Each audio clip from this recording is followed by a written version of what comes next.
Ingat, jangan pernah berkata dusta ataupun bersaksi dusta tentang diri kita, tentang sesama kita, tentang keadaan-keadaan yang kita lewati.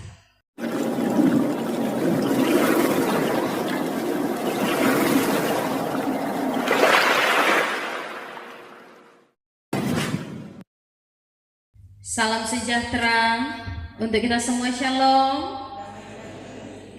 Damai di hati. Puji syukur kepada Tuhan Yesus Kristus. Di hari ini kita bersama-sama ada dalam persekutuan ibadah di minggu yang pertama di bulan Mei. Sudah masuk di bulan Mei terang semua.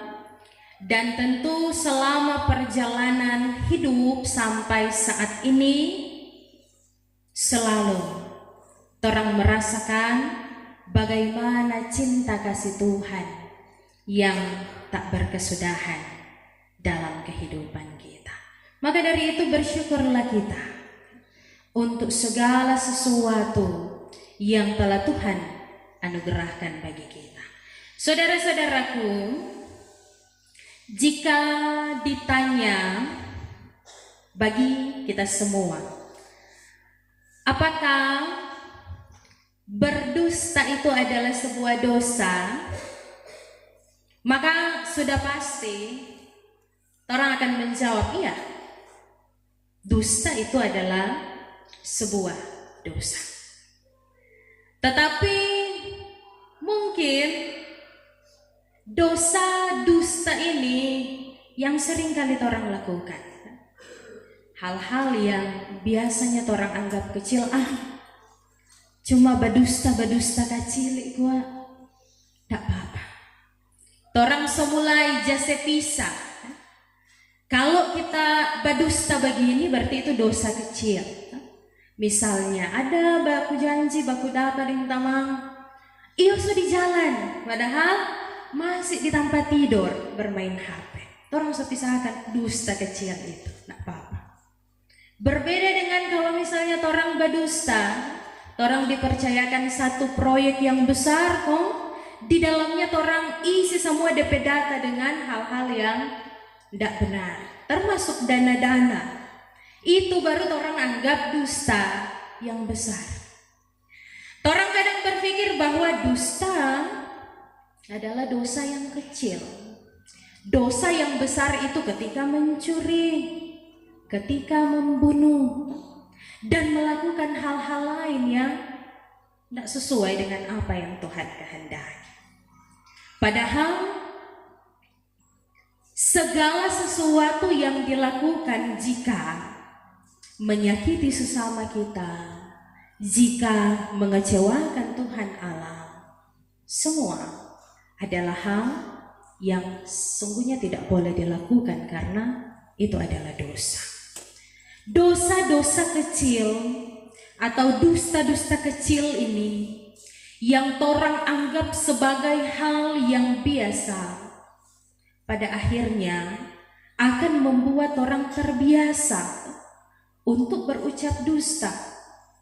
Biasa berdusta di hal kecil, semulai orang belajar untuk berdusta di hal yang besar.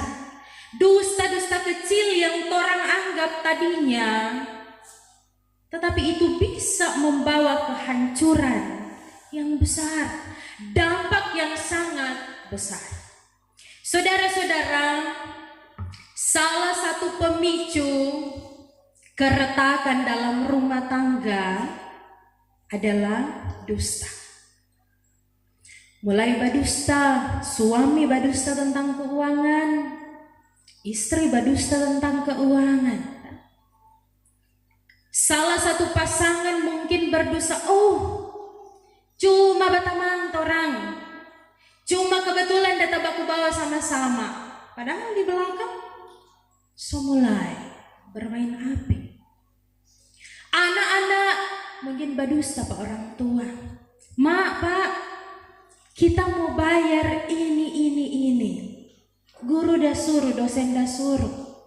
Padahal mau pakai forba senang-senang ding tamang, forba nongkrong-nongkrong deng tamang-tamang. Mak, Pak, kita mau pergi di sini nih dengan kita betamang ini, Mama tahu toh. Padahal ada keluar dengan orang yang Mama nak kenal mau pergi di tanpa-tanpa yang tidak betul. Dusta-dusta seperti yang saya katakan tadi ini dianggap sebagai dusta-dusta yang kecil. Padahal sebenarnya dusta-dusta yang kecil itu dapat menghancurkan, dapat memberikan satu kebinasaan. Saudara-saudara, tema perenungan kita di saat ini ialah tidak ada dusta yang berasal dari kebenaran. Bagian bacaan yang orang baca di saat ini merupakan surat yang diberikan dari Yohanes kepada jemaat Kristen mula-mula yang ada di sekitaran wilayah Makedonia.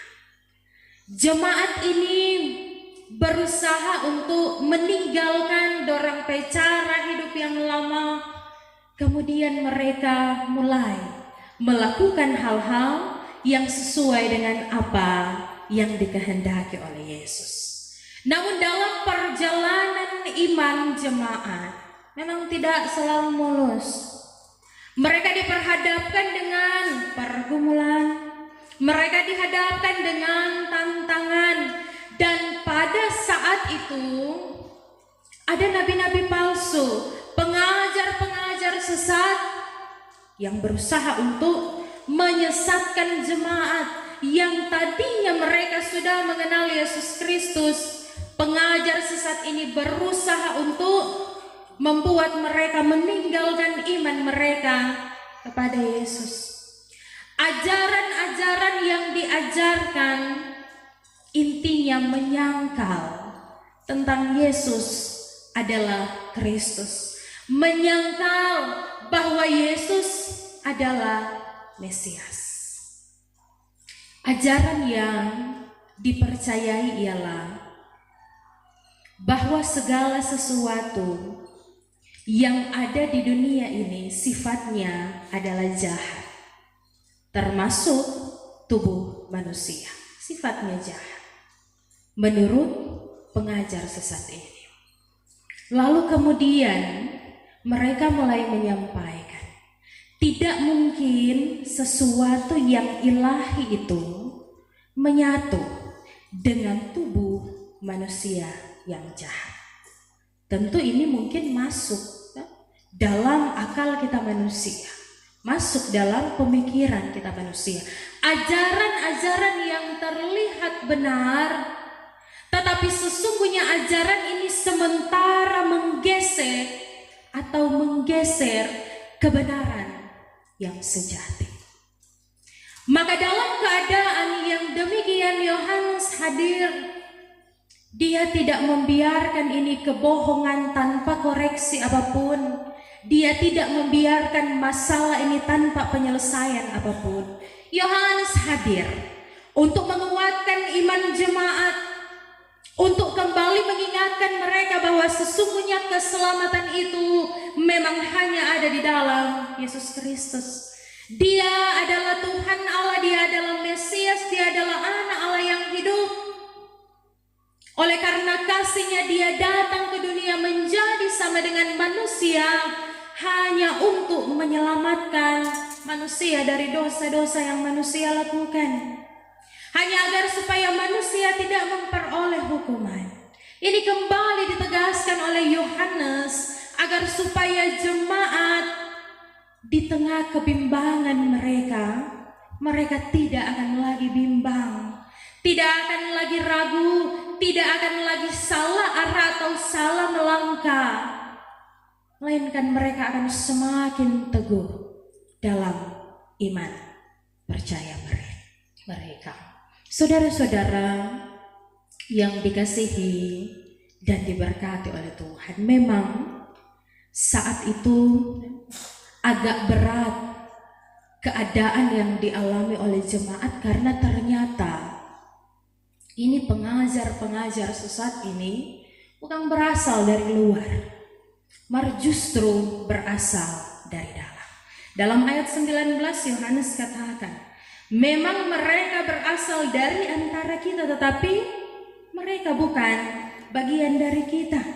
Sebab jika mereka bagian dari kita, tentu mereka tetap bersama kita.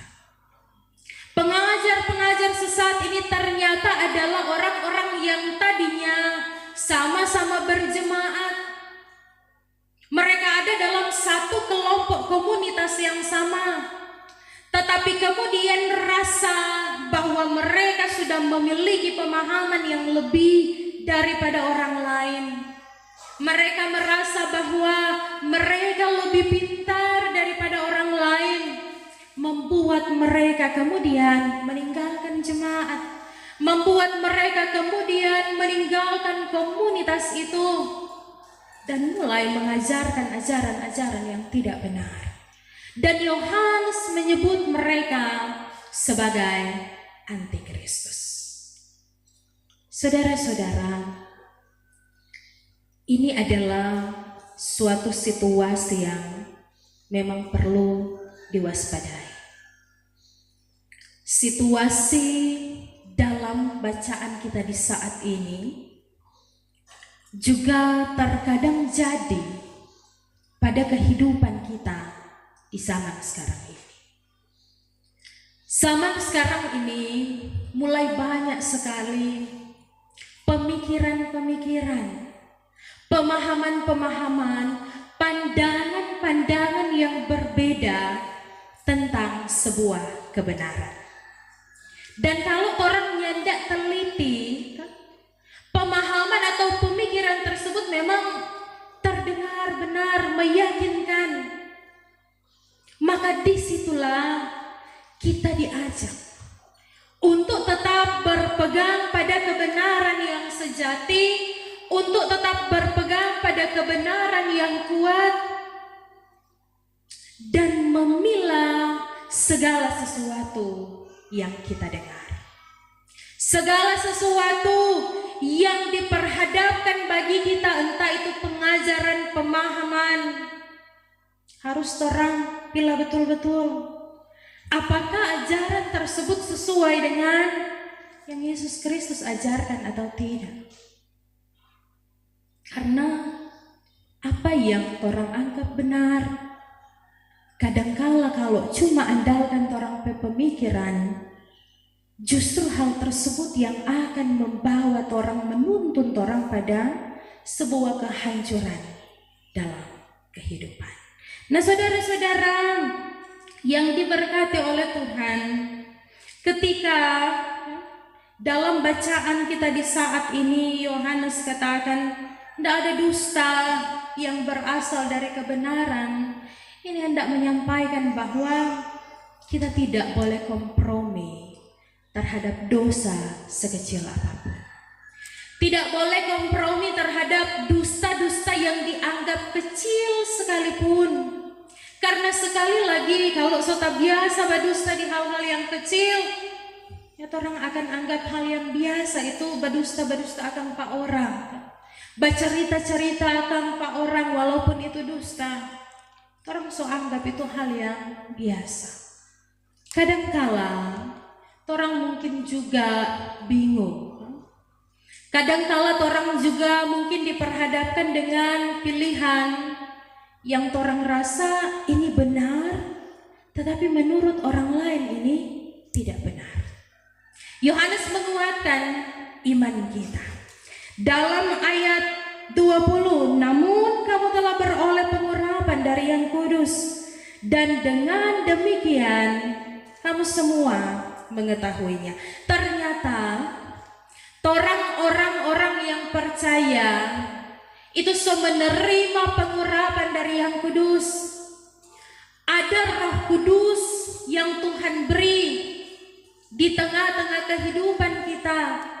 Roh Kudus tentu yang akan menuntun kita. Roh Kudus yang tentu akan mengajar dan mengingatkan mengingatkan kita ketika mungkin langkah kita sudah mulai melenceng, ketika mungkin pilihan-pilihan kita sudah tidak sesuai dengan apa inginnya Tuhan. Ternyata Roh Kudus itu ada dalam kehidupan kita. Maka dari itu torang jangan beralasan kita kuat masih manusia biasa yang tentu belum bisa membedakan mana yang baik dan yang tidak baik, mana yang benar dan yang tidak benar. Padahal firman Tuhan bilang ada Roh Kudus yang tinggal diam dalam hati kita untuk mengerahkan kehidupan kita, untuk menuntun dan mengingatkan kita manusia.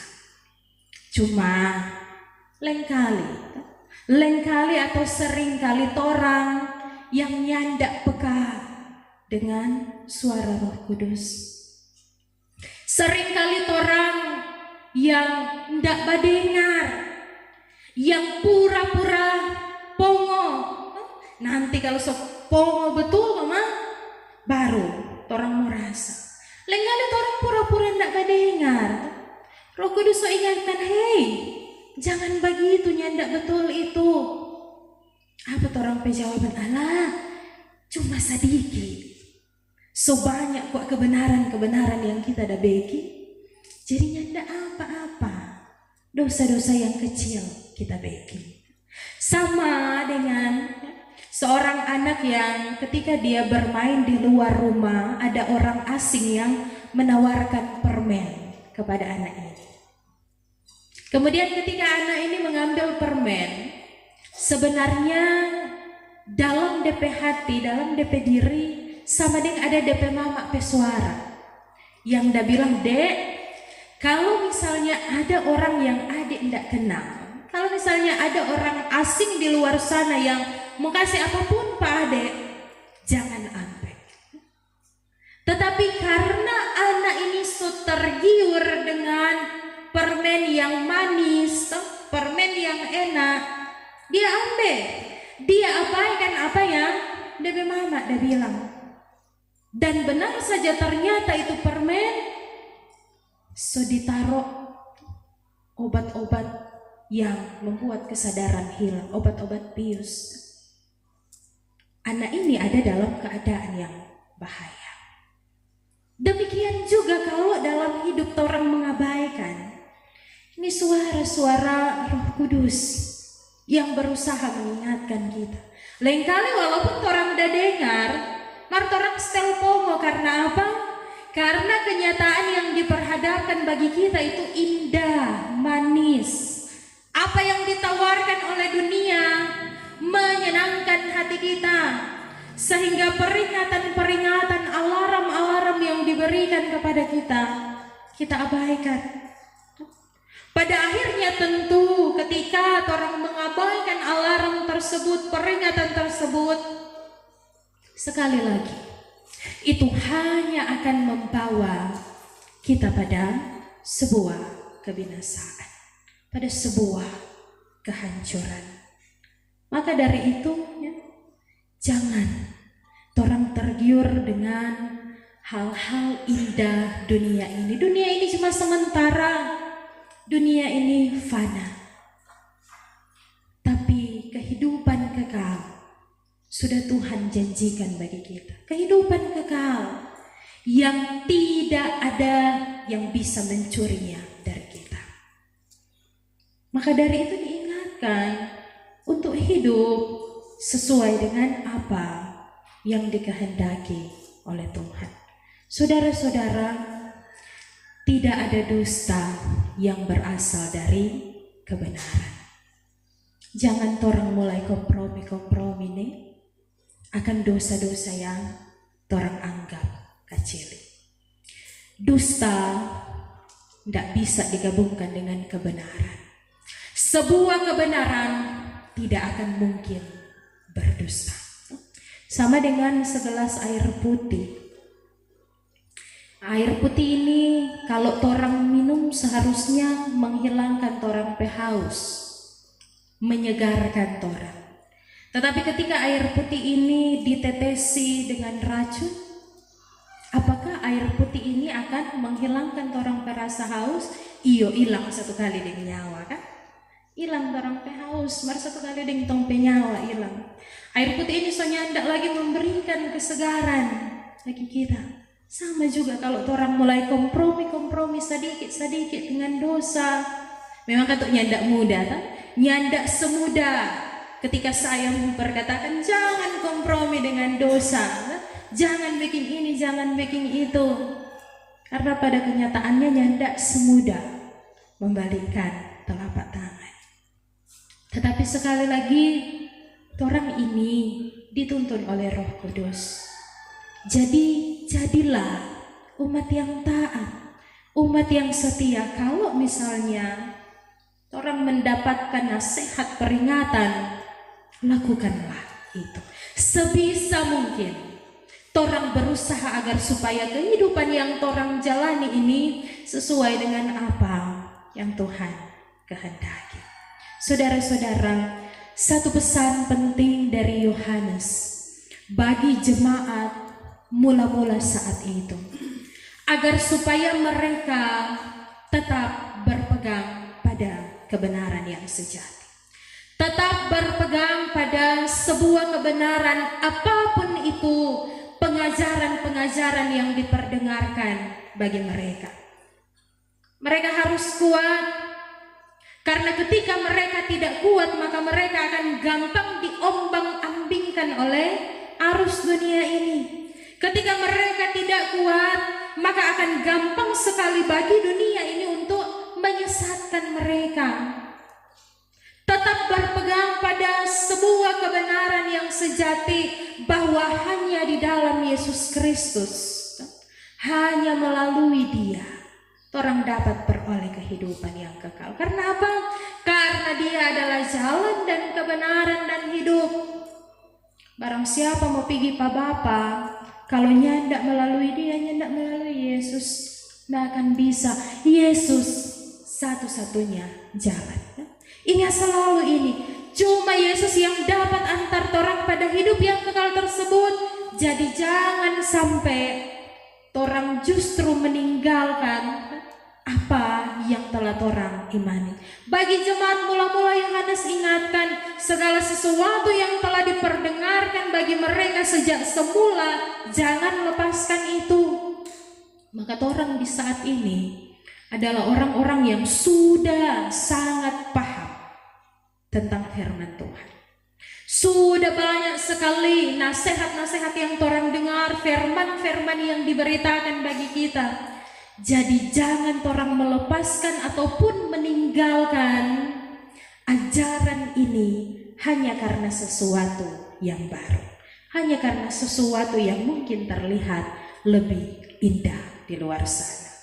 Bagi kita diingatkan, sangat penting bagi kita untuk kita mempersiapkan diri ini, tetapi juga mempersiapkan torang pe anak-anak. Memang betul itu kalimat yang bilang bahwa iman ini adalah warisan yang sangat berharga bagi torang pe anak-anak dan cucu-cucu.